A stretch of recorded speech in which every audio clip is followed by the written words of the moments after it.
বন্ধুরা, এটি হলো সাদামাছি।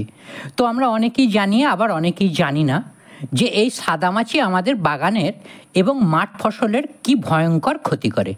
বিশেষ করে আমাদের সবজি ফসলে বেগুন, লঙ্কা, টমেটো, শসা, লাউ, কুমড়ো, বিভিন্ন সবজি ছাড়াও আমাদের বাগানের ফুল ফলের গাছে সাদামাছির আক্রমণে গাছের গ্রোথ স্তব্ধ হয়ে যায়, ফলন কমে যায়। এই সাদামাছি এত দ্রুত বংশবৃদ্ধি করে যা আক্রমণের 4-5 দিনের মধ্যে তার ব্যাপকতা বোঝা যায়। গোটা বাগান জমিতে ভরে যায়। এই সাদামাছি নিধন করার জন্য আমরা কি করি? বাজার থেকে কীটনাশক কিনে এনে গাছে দিয়ে থাকি বিভিন্ন রকম, কিন্তু অনেক সময় তার সুফল আমরা পাই না। আর বারবার ওষুধ প্রয়োগ করে খরচও তো বেড়ে যায়, লাভ হয় না। কেন এমন হয়?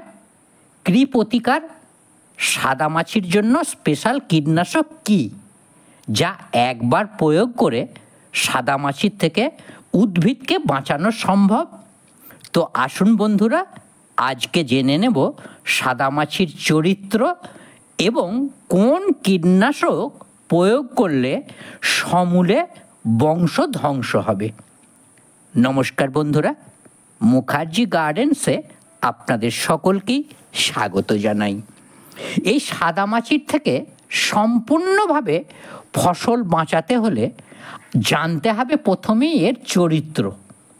আর সাদামাছি পোকার চরিত্র না জানলে এদের হাত থেকে গাছ বাঁচানো অসম্ভব। কিন্তু এটি খতরনাক পোকা।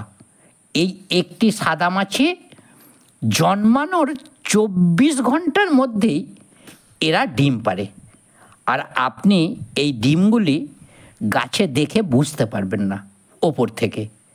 এরা একদম গাছের পাতার তলদেশে একদম নিচে থাকে।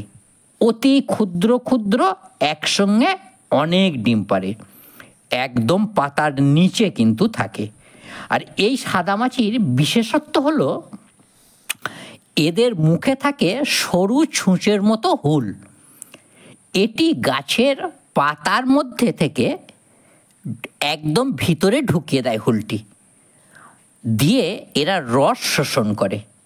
তার ফলে গাছের পাতা কুঁচকে যায়, পাতা সবুজ থেকে ফ্যাকাশে বর্ণ ধারণ করে। এই সাদামাছি একদিকে যেমন গাছের পুষ্টি রস খেয়ে গাছের বৃদ্ধি বন্ধ করে দিচ্ছে, অন্যদিকে এরা ভাইরাস গাছের পাতায় কিন্তু ঢুকিয়ে দেয়। তার ফলে ছত্রাকের গাছ আক্রান্ত হয়। এই ভাইরাসের নাম হচ্ছে লিফ কার্ল। এই দুই আক্রমণে গাছের পাতা কুঁচকে যায়, পাতা হলুদ হয়ে শুকিয়ে ঝরে পড়ে। আর ঠিক সময়ে ব্যবস্থা না নিলে আক্রান্ত গাছ মারাও যেতে পারে। আমরা সাদামাছির জন্য বিভিন্ন বাজার চলতি কীটনাশক প্রয়োগ করে থাকি। সব সময় বারবার দেওয়ার পরেও সম্পূর্ণ কাজ পায় না। এর দুটি কারণ আজকে আমি আপনাদের জানাবো। সবথেকে ভালো কীটনাশক এর কথা, যা গাছে একবার প্রয়োগ করলেই সাদামাছি থেকে খুব সহজে গাছগুলিকে রক্ষা করতে পারবেন। 3টি কীটনাশকের কথা আমি আপনাদের জানাবো। আপনাদের যেটা সুবিধা হবে সেটা প্রয়োগ করবেন।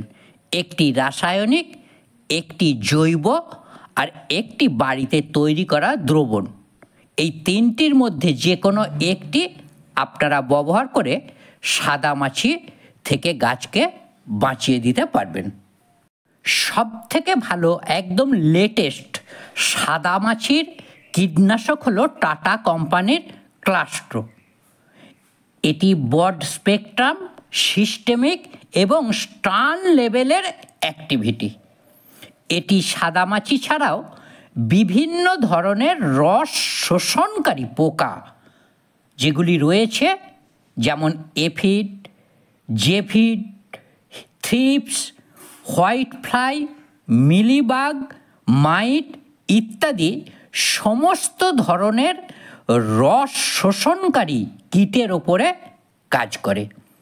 তবে এটাকে হোয়াইট মানে সাদা মাছির জন্য স্পেশাল হিসেবে আমরা ব্যবহার করে থাকি।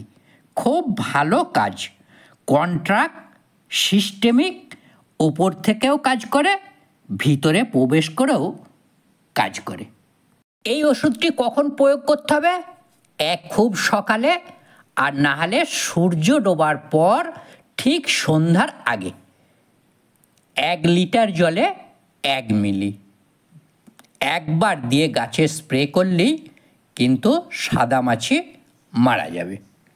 সঙ্গে পাতায় বসে থাকা ডিম ও লার্ভাগুলি নষ্ট হয়ে যাবে। এই কীটনাশকটি সিস্টেমিক হওয়ায় 15 দিন পর্যন্ত এর কার্যকারিতা থাকে। তাই যেগুলি গাছে ছিল সেগুলি মারা যাবে, এবং পরে যদি আসে গাছে তাহলেও কিন্তু সেগুলি মারা পড়বে। এবার দ্বিতীয় যে কীটনাশকটির কথা বলবো সেটি হলো জৈব কীটনাশক পেস্টোরেজ। বাগান বা কৃষি ফসলে কীটপতঙ্গ নিয়ন্ত্রণের জন্য সেরা অত্যন্ত কার্যকরী সমাধান।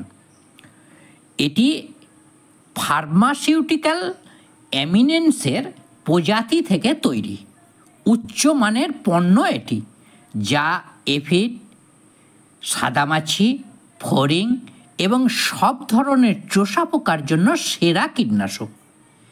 এই পেস্টোরেজে শাক সবজি, ফুল ফল, তৈলবীজ, ডাল, খাদ্য এবং পশু খাদ্য ফসলেও আক্রমণকারী এফিড, জাসিড এবং সাদা মাছির মতো চোষা পোকার বিরুদ্ধে দ্রুত কাজ করে।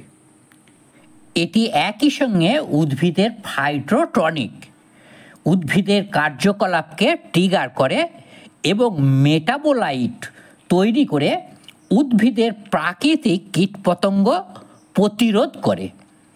একই সঙ্গে দুটি কাজ: এক, গাছের গ্রোথ এবং ফুল ফল সবজির ফলন বাড়িয়ে পোকা নিধন করে, সঙ্গে বিভিন্ন চাপের বিরুদ্ধে গাছকে স্থিতিস্থাপকতা দিয়ে উদ্ভিদকে সজ্জিত রাখে।